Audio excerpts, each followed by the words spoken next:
এয়া শব্দ শুনি চাগে গম পাইছেই ন কিমান ক্ৰিস্পি হৈছে আৰু কিমান মুচমুচীয়া হৈছে।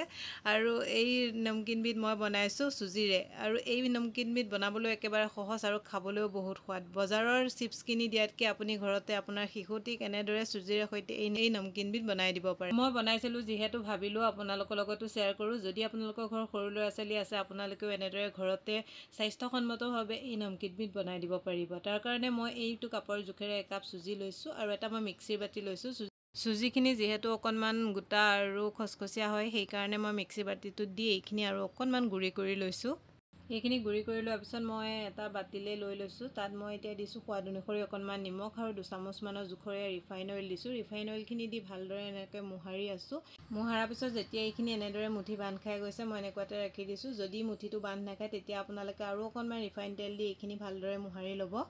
তাৰপিছত এতিয়া মই এয়া পানী লৈছোঁ। পানী দি এতিয়া চুজিখিনিত অকণমান পানী দি এইখিনি এতিয়া মুঠি যাম। আৰু এইখিনি আমি অকণমান টানকৈ ডো এটা বনাব লাগিব। একেবাৰে টানো নহয় একেবাৰে কোমলো নহয়, তেনেকুৱাকৈ ডো এটা বনাব লাগিব।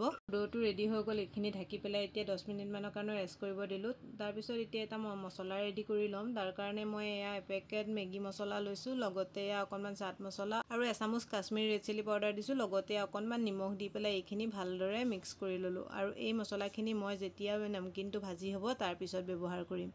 আৰু এইখিনি বনাই ৰেডি কৰি লোৱাৰ পিছত আনফালে মোৰ চুজিখিনিও দেখিছে নহয় ফুলি গৈছে। আৰু এতিয়া মই চুজিখিনি এনেদৰে লাডুটো লৈ পেলাই অকণমান মঠি লৈছোঁ। আকৌ এবাৰ মঠি লোৱাৰ পিছত এতিয়া মই এই দুডোখৰ কৰিলোঁ। এডোখৰৰ পৰা এয়া এনেদৰে বেলি লৈছোঁ। আৰু বেলোতে ৰুটিটো একদম পাতলকৈ বেলিব লাগিব।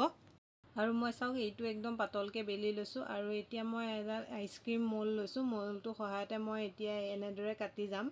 আপোনালোকে এইখিনি গোল আকাৰতো কাটিব পাৰে, নাইবা যদি কুকি কাটাৰ আছে কুকি কাটাৰ দিও কাটিব পাৰে, নাইবা আপোনালোকে নিমকি আকাৰতো কাটিব পাৰে। মই দেখিব ভাল লাগিব কাৰণে মোৰ তাত কুকি কাটাৰ নাছিলে, মই এইটো আইচক্ৰীম মল্ডটো দিয়ে এনেদৰে অকণমান দীঘলীয়াকৈ কাটি ল'লোঁ।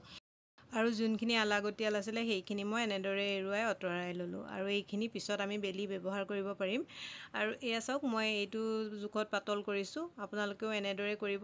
আনফালে মই এয়া কেৰাহীত তেল গৰমাই আছিলোঁ। তেলখিনি একদম ভালদৰে গৰম কৰি ল'ব লাগিব। যেতিয়া তেলখিনি ভালদৰে গৰম হৈ গৈছে মই এতিয়া এনেদৰে কাটি ৰখা নমকিনখিনি 8-10 পিচকৈ দি গৈছোঁ। আৰু দেখিছে নহয় দিয়াৰ লগে লগে ধুনীয়াকৈ ফুলি আহিছে। আৰু যেতিয়া এইখিনি ফুলি আহিব তেতিয়া যে আপোনালোকে গেছৰ ফ্লেমটো একদম ল' টু মিডিয়াম কৰি ল'ব। তাৰপিছত এনেদৰে ইলুটি শিলুটি কৰি 2 পৰা 3 মিনিট সময় ভাজিব। তাৰপিছত যেতিয়া এনেদৰে ধুনীয়া এটা কালাৰ আহিব এইখিনি কাঢ়ি ল'ব। ময়ো এইখিনি কাঢ়ি লৈছোঁ। আৰু কাঢ়ি দিয়াৰ পিছতে যে মই যে মছলাটো ৰেডি কৰি ৰাখিছিলোঁ মছলাখিনি এনেদৰে ছটিয়াই মিলাই ল'ম। নহ'লে বা যে পিছত মছলাটো দিলে লাগি নধৰে, লগে লগে যদি কাঢ়াৰ পিছত মছলাটো দিয়া যায় তেলৰ ভাৱটো থাকে যে তেতিয়া মছলাটো ধুনীয়াকৈ লাগি যায়। আৰু এনেদৰেই মই এই পিছৰ বেটছটো ভাজি লৈছোঁ। আৰু যেতিয়া ধুনীয়া এটা কালাৰ আহিছে এয়া মই কাঢ়ি লৈছোঁ। এনেদৰে গোটেইখিনি নমকিন মই ভাজি ল'ম। এনেদৰে মই গোটেইখিনি নমকিন বনাই ল'লোঁ। আৰু মছলাখিনি ভালদৰে দি এয়া দেখিছে নহয় কেনেদৰে মিলাই লৈছোঁ। আৰু দেখিলে নহয় মই একাপ চুজিৰ সহায়ত কিমানখিনি নমকিন বনালোঁ। আৰু ঘৰত যে সৰু ল'ৰা ছোৱালীয়ে খাই যে বহুতেই ভাল পায়। মোৰ ল'ৰাটোৱে খাই বহুতেই ভাল পাইছিলে। সি এতিয়া কৈ থাকে মা বনাই দিবা। মই তাক মাজে মাজে এনেদৰে বনাই দিওঁ। আজি বনাইছিলোঁ কাৰণে ভিডিঅ'টো আপোনালোকৰ লগতো শ্বেয়াৰ কৰিলোঁ। আজি মোৰ নমকিন ৰেচিপিটো চাই আপোনালোকে কেনেকুৱা পালে কমেণ্ট এটা কৰি জনাবলৈ নাপাহৰিব। যদি ভাল পালে লাইক, কমেণ্ট আৰু শ্বেয়াৰ কৰি দিব। তেনেহ'লে আজিলৈ আহিছোঁ। Bye bye.